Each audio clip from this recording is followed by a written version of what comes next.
Hey guys, so today's vlog is going to be a little bit different. Today I'm going to tell you a story.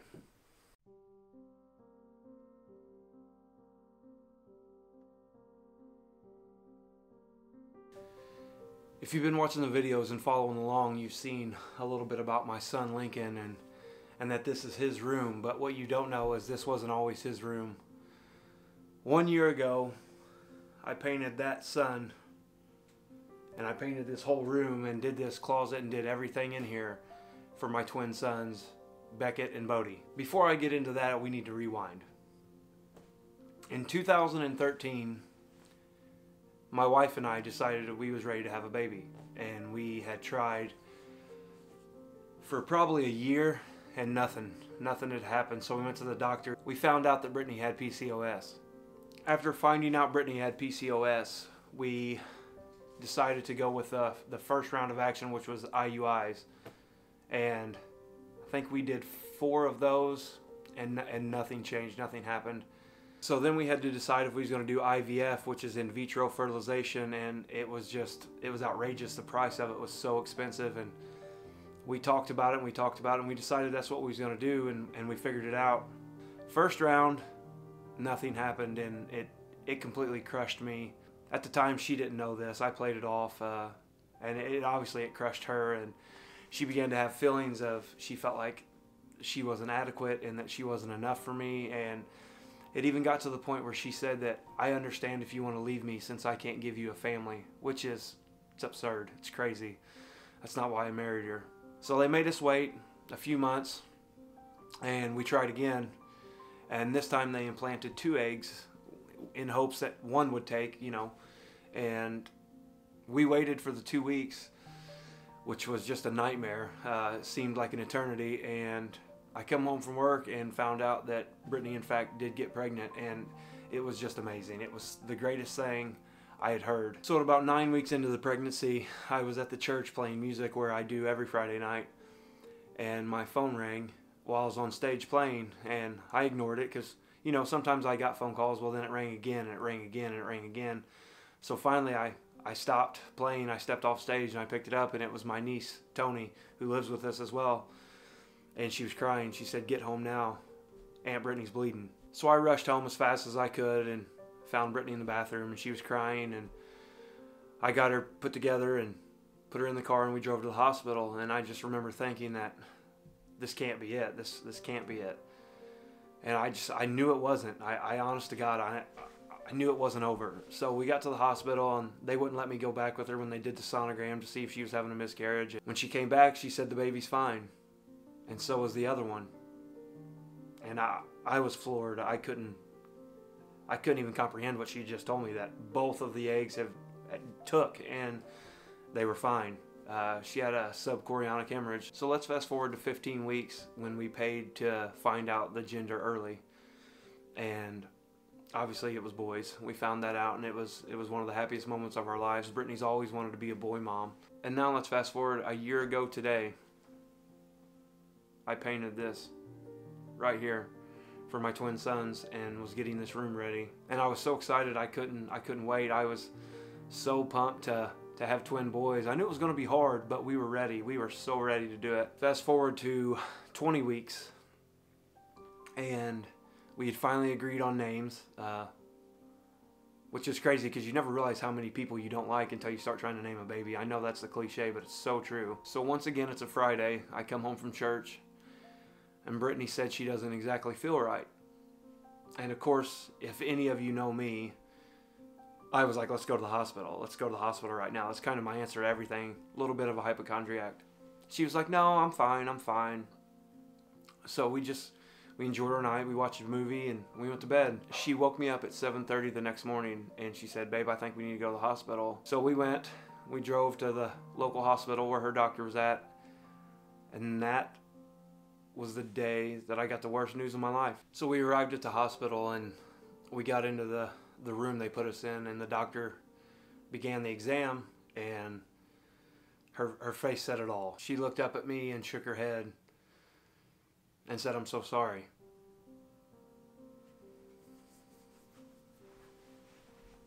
Bodie's bag had began to come through the cervix, and basically Brittany was in labor at 20 weeks, which most of you know that's not good. There's really nothing they can do for you at that point. So I tried to hold myself together the best I could and stay composed for Brittany, and the ambulance arrived and they took her to St. Louis. So when I arrived at St. Louis, the doctors pulled me aside and they said that, you know, there was nothing they could do, that Brittany was going to have the twins, and that they weren't going to make it. At 20 weeks, there's just no way they can. I believe the stage of viability is 24 weeks, and even then it's minimal. So to cut through some of the boring details, we were in the hospital. Day 2 came. She hadn't had the babies.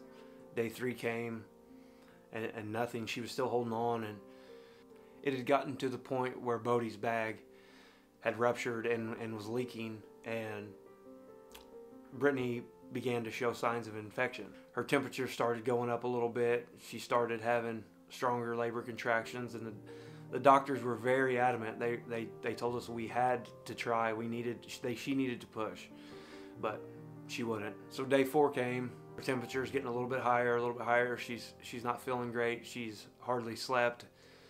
I hadn't slept at all, and the doctor finally came in and she said, if we keep going, she could die, along with the boys dying. So I made the decision. I just told her, I said, Brittany, we have to do this. I can't lose you too. I know that you've tried, you've done everything, literally everything that you can to save these boys, but it just can't happen right now. So Bodie was the first one to come, and he was breech birth, which means he was sideways, and they were so small. They were less than a pound, and he had passed away in the birthing canal.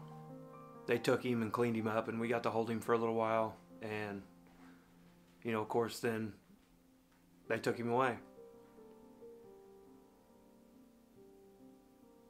A couple days before, the doctors had told us that sometimes when a mom goes into preterm labor or something happens with one twin, that it's possible that she can have one and the cervix can close and the other one be fine. So we was really hoping for that at this point. But about an hour after Bodie was born, Brittany began to have convulsions. She was shaking all over, and just it was apparent at that point that the infection had begun to spread through her body, and she was getting worse by the second at this point. And then Beckett's water broke, and the doctors ran in. They did everything they could, and she gave birth to him naturally, normally. He came out normal, and he was alive, strong heartbeat, but there was no way they could intubate him. His throat was too small. So they brought him back to us, and they gave him to me because Brittany was just in no shape. She had like 7 doctors around her trying to keep her alive. She was shaking, and it looked to me like she was having a seizure. They said she wasn't, but it looked like she was. And so I held him. I spent 45 minutes with Beckett in my arms until he died. And by that time, Brittany was stable, so she got to hold him, and they brought Bodie back, and we got to hold them both together, and we spent as much time as they would allow. And then they came and took him away. That was the last time I ever seen him.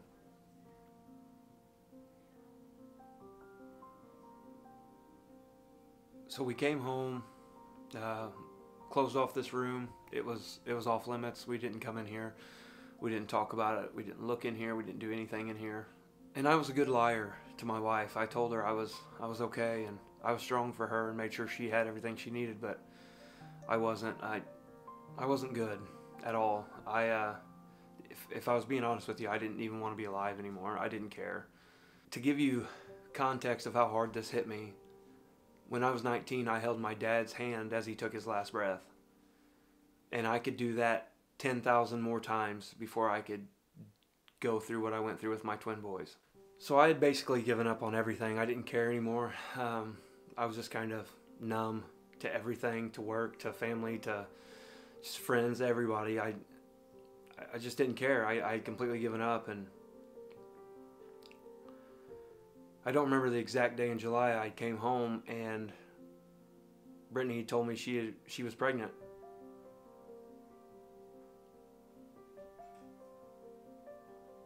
And my first thought was not happiness. It was, am I going to have to go through this again?